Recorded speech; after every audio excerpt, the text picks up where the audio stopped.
My countrymen, there isn't anything the matter with the world's civilization except that humanity is viewing it through a vision impaired in a cataclysmal war.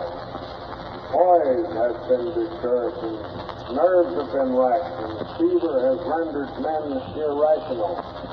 Sometimes there have been drafts upon the dangerous cup of barbarity. Men have wandered far from safe paths, but the human procession still marches in the right direction.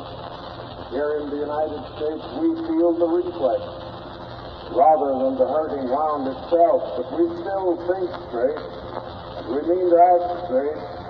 We mean to hold firmly to all that was ours when war involves us, and seek the higher attainments which are the only compensation that so supreme a tragedy may give mankind. America's present need is not heroic, but healing. Not nostrum, but normalcy. Not revolution, but restoration. Not agitation, but adjustment. Not surgery, but serenity. Not the dramatic, but the dispassionate. Not experiment, but equipoise. Not submergence in internationality, but sustainment in triumphant nationality. It's one thing to battle successfully against the world's domination by a military autocracy, because the infinite God never intended such a program. But it's quite another thing to revise human nature and suspend the fundamental laws of life and all of life's requirements. The world calls for peace. America demands peace, formal as well as actual. It means to have it so we may set our own house in order. We challenge the proposal that an armed autocrat should dominate the world.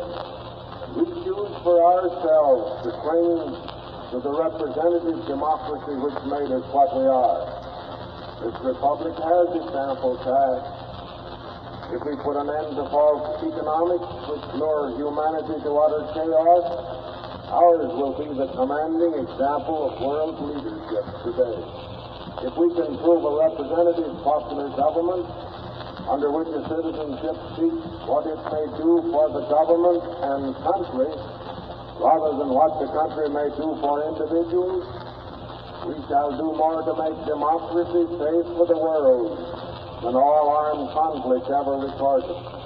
The world needs to be reminded that all human ills are not curable by legislation, and that quantity of statutory enactment and excess of government offer no substitute for quality of citizenship.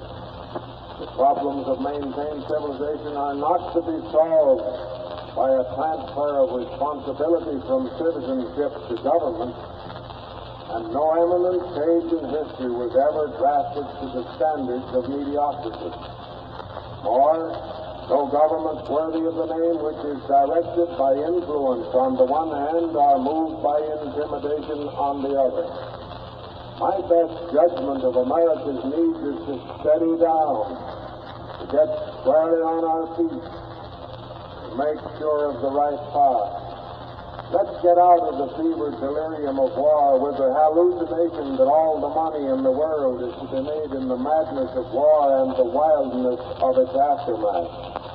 Let us stop to consider that tranquility at home is more precious than peace abroad, that both our good fortune and our eminence are dependent on the normal forward stride of all the American people.